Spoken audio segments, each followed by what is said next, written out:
facts, realities and the lessons we must learn from the war in Iraq. I'm sorry you had to be cut short, but thank you. I would just like to note to everybody that the Arabic interpretation is on Channel 3 if needed. And I would now like to give the floor to Dr. Suad Al-Azawi, who will be joining us via video call.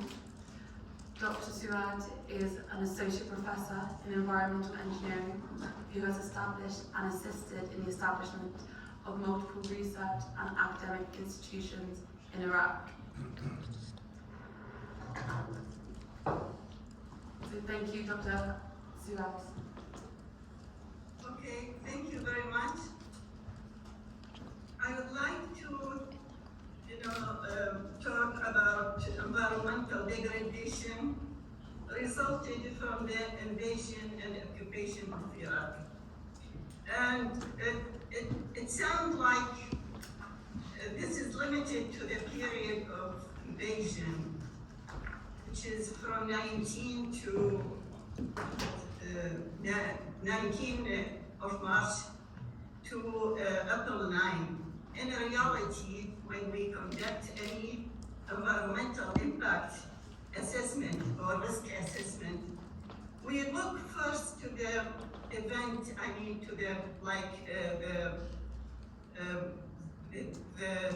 the types of weapons that been used and the targets.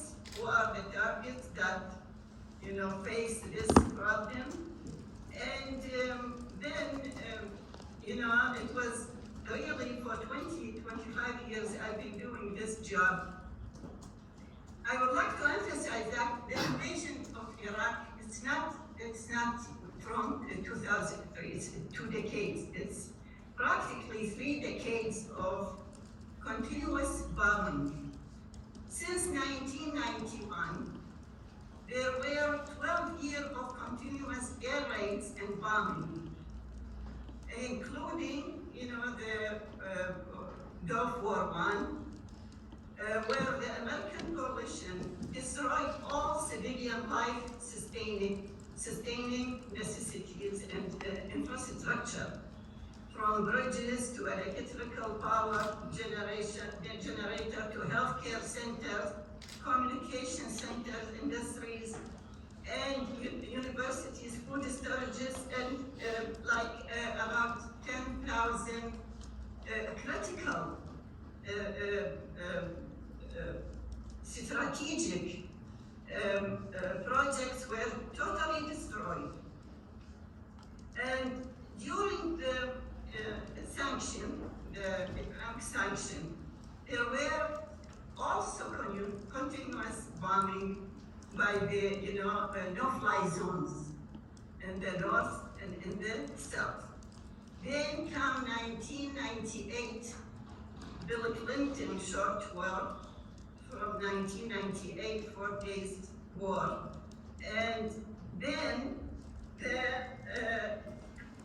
the invasion of Iraq, military operations, and after that, everybody will think that, okay, that's it. No, there are a lot more than this. Iraq was subjected to continuous bombing after that because of they call it insurgency or the armed resistance to the occupying forces. There were 660 military operations from 2003 until 2009.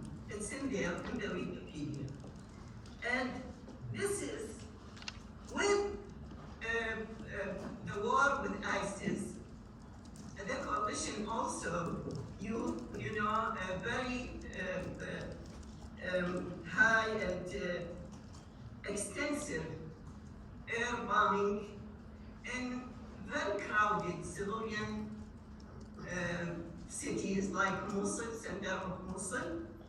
And so we come to 6,100 days of continuous bombing of Iraq by the American and NATO countries.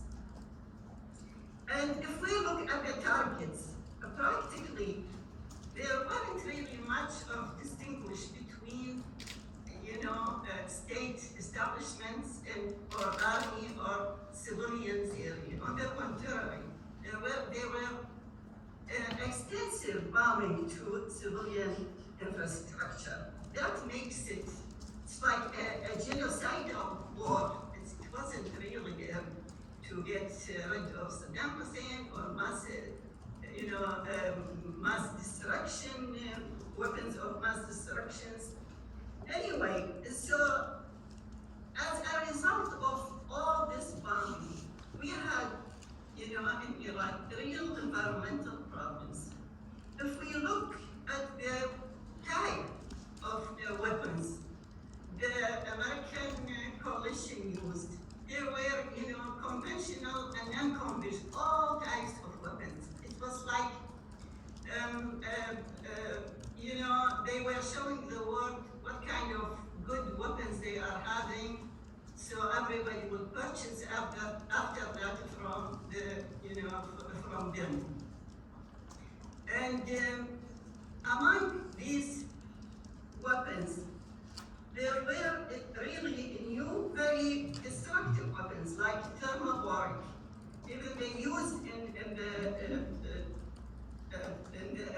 invasion of Iraq, military operations, even neutron weapon, tactical weapons, and napalm, cluster bomb, white phosphorus, microwave, depleted uranium.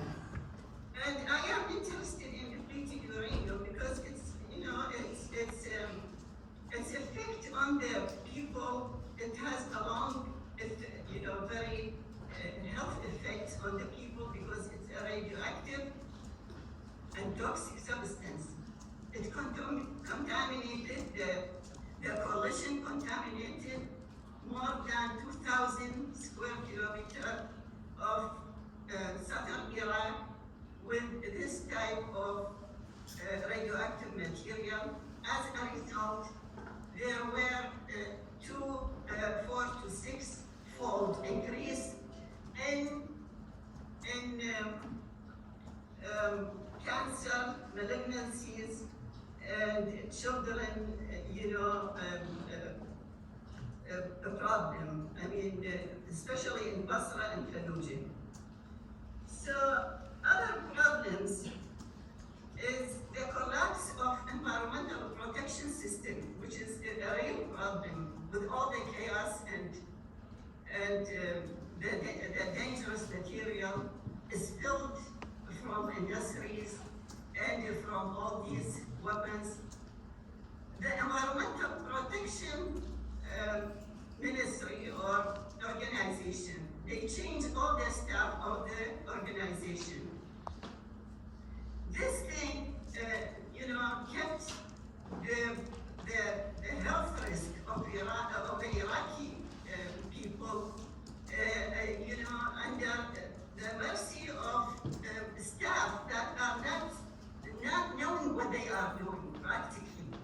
And this is because Brammer, he changed all the professionals of the Iraqi state establishments.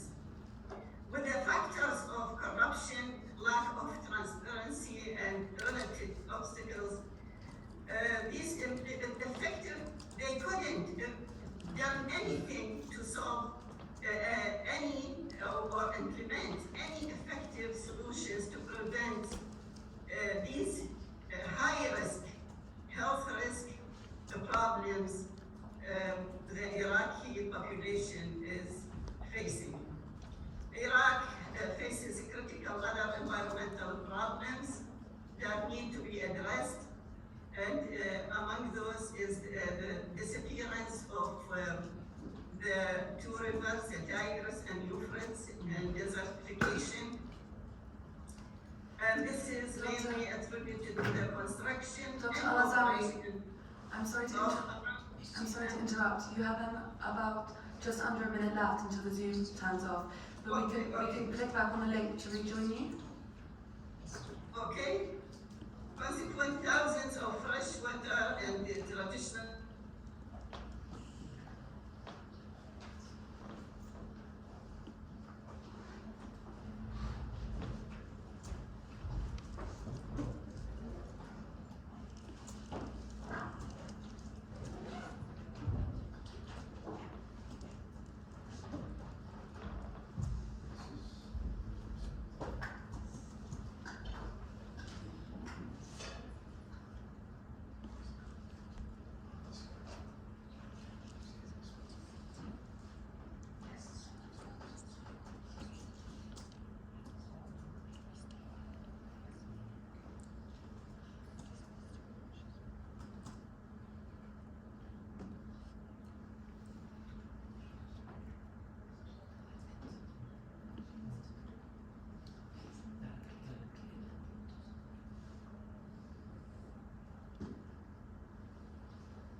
Hello, Dr. Suha, can you hear us?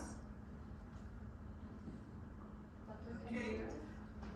Yes. Yes. Perfect. You have a couple of minutes left before we'll have to pass on to the next speaker. Unfortunately, I'm sorry for that technical difficulty. It's okay. Anyway, I would like to say that on all what happened in Iraq last 3 decades because of all these attacks and wars, there were huge instability also in life of people. There were about 11.4 million people who were forced to migrate around, from the huge cities and from the problem of ISIS, the war with ISIS. So anyway, these are urgent and very serious problems need to be solved. And the current assigned government by the occupation forces is still failing to really address and solve these critical environmental problems. Thank you very much. Thank you very much, Dr. Al-Azawi, for your insight into the multitude of critical environmental challenges Iraq is currently facing.